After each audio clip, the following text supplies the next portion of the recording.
Okay, we're here on the west coast of Vancouver Island. Building condition on this particular site is a little different.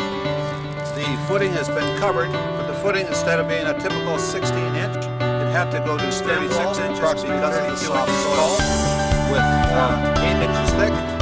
It has 2 rows of 5/8 rebar in it, and then there are anchor sill bolts every 4 feet to meet the sizing requirements for here on Vancouver Island.